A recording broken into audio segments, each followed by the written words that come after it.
anyway, I don't really want you to say. Right. Yeah, and my opinion is that we've got these these revenues that are supposed to be used for this purpose, and that's what the state intended them to be used for.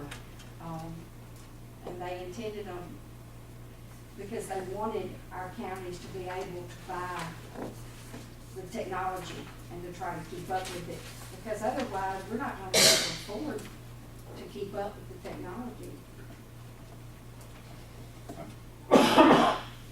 In other words, this first part here is Giles County, the purpose and then the policy there, and this is what we would be approving, or I don't know. And it matches, meets the government's requirements. Yes, it is. I move we approve this. Second. Motion and a second to approve the Giles County spending priority, so that word was in his own policy. This has to go to full commission. Yes, Yes, yeah. All of these policies will still have to go to full commission. Mr. Johnson?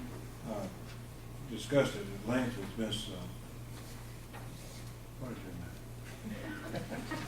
name? I discussed it with Miss Garner yesterday, and feel like it, we don't really have an option. I think she's done a good job, and of course they have a draft policy that they recommend we go by, and this fulfills everything in the draft, and so recommend approval too, of course, this second. All in favor, say aye. Aye.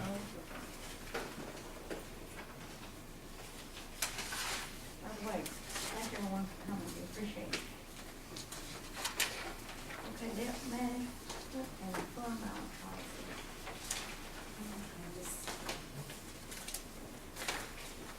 This comes from the same act, and this is what Act 54 requirements.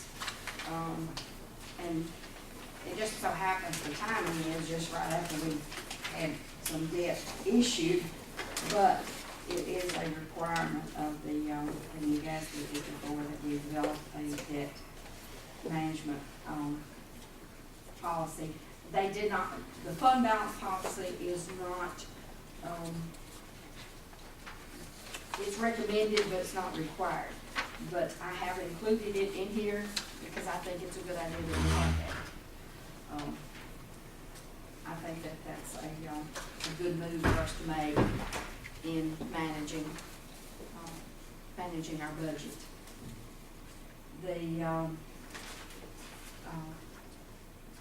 I'll just quickly go over it. And this was developed from another counties. I used their county as a guide in preparing this. That the internal and tax and revenue anticipation notes, basically that's, we have done those in the past for the highway and the ambulance departments, because the taxes don't come in until the January, December, January, February, most of them. Yeah. And their cash flow is very short in the fall months. And this first part would allow us to, as the county, to lend those funds money until their revenue came in later down in the year. It is required to be paid back by June 30th at the end of the fiscal year. That's no different than what we've been doing, and all of this, it does have to have approval from the state. And their guidelines have gotten much more stringent. You have to send this to the comptroller. Yes, yes. Get it Everything- okay. To Yes, get, to get it okay.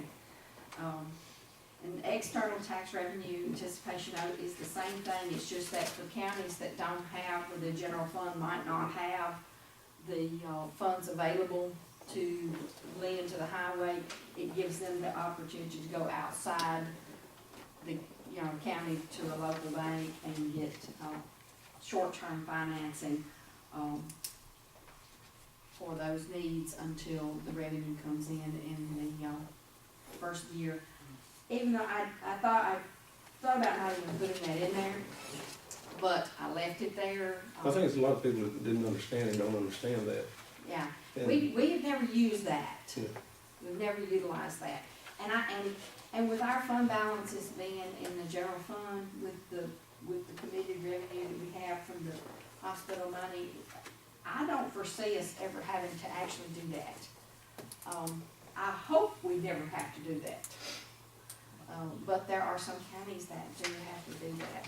That was my next question. You don't foresee a problem in the future as far as you can see? I don't You can't see that far right now, I no. can't see that far, but as far as I can see, I was I don't see concerned about that. next year, Oh, I'm concerned about the whole revenue situation next year. because I've been down yonder and that's just not coming along very well at all.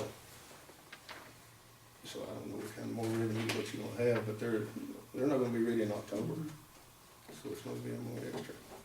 So we're facing some very tough economic times. Yeah. There's no doubt. And, like I said before in the budget meetings, we can't continue to spend more than we bring in. We can for a while, as long as we got savings, which is our fund balance, but, we can't do it forever.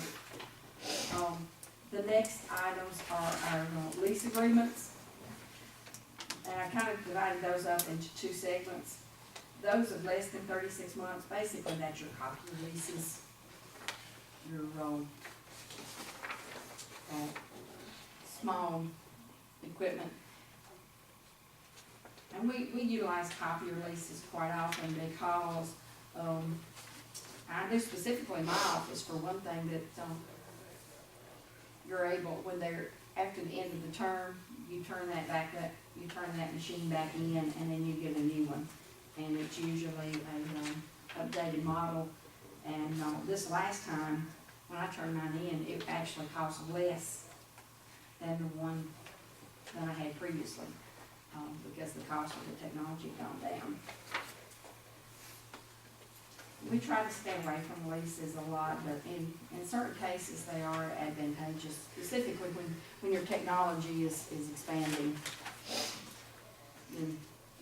Because if you buy it, almost before your lease term is out, it's outdated and obsolete, so,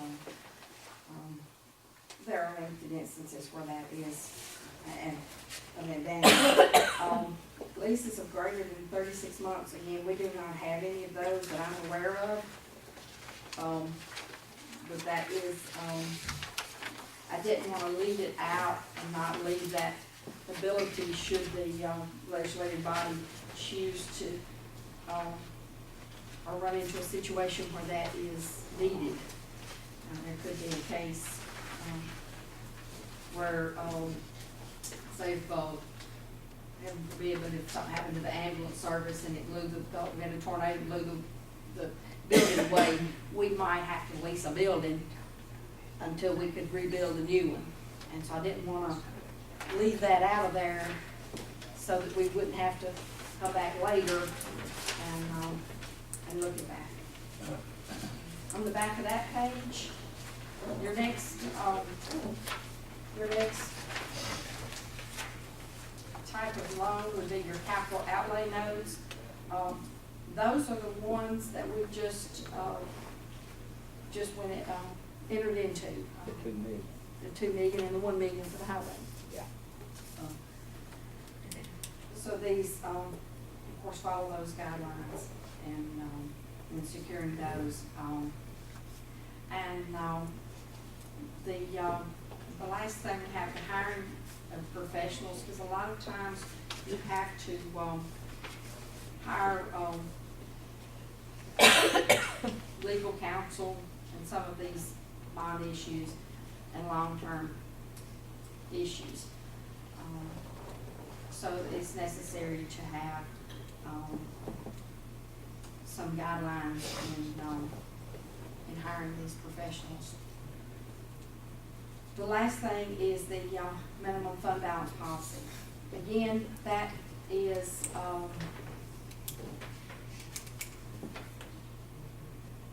not required, but I think it is a good idea. that our county adopt one and have one, have it as a guideline. I used the other county, and it looked like, and when I did the math, it looked like a reasonable amount.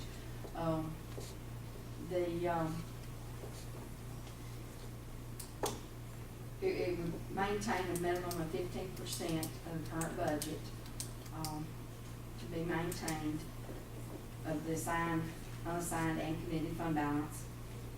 And, in addition to that, the school department has an additional requirement of 3% of the, right now it's 3%. I didn't put a percentage in, that way if the Department of Education changed it, we wouldn't have to come back and change this policy. It just, what I'm saying here is we'd adhere to the Tennessee Department of Education's policy. Does this, no, this right here, this is gonna be all departments, and this has gotta show up on the monthly reports too. I mean, this has to show Fund up. balance? Yeah. Yeah, the 15%, is it gotta be there every month out of the year? Does it have to be there at the end in the fund balance? Well, it doesn't have to be there every month. It says, shall maintain a total.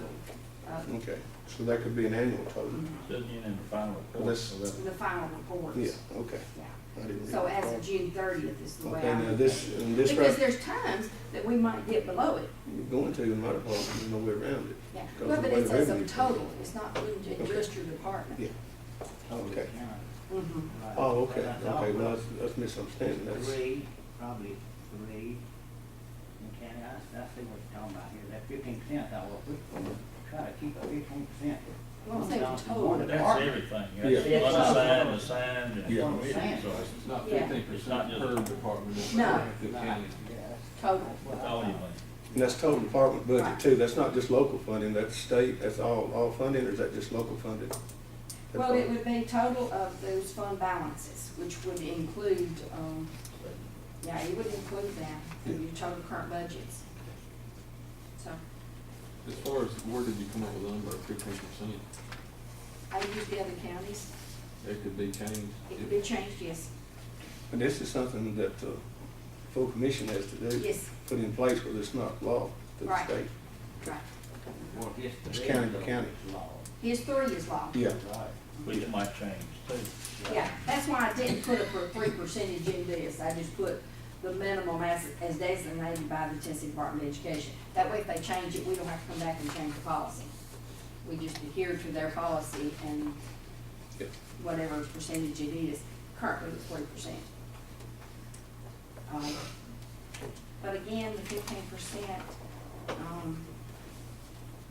that can be changed, but this one, I used the other counties as a guide, and that's what they were using. Rome County was the county I was using. And they're a little bit larger county, so. Then at the very bottom, I got debt service, restricted fund balance should be kept at about a minimum of 50% of total debt. I think that's what, I got that from, I can't think of his name, the gentleman that come in and talked to us about the bonds. Oh, yeah, I can't think of that, I mean, go right now, yeah. But anyway, that was, and it's also the state and CTAS's recommendation that be 50% fund balance be kept in that debt service fund. So that's where we got those amounts. Like I said, these can be amended or, changed. And then the very last sheet is, they had included, and I really liked this when I read through this, a decision-making checklist on things to go through if you're looking at borrowing debt and whether to use variable debt. I tend to like to stay away from variable debt.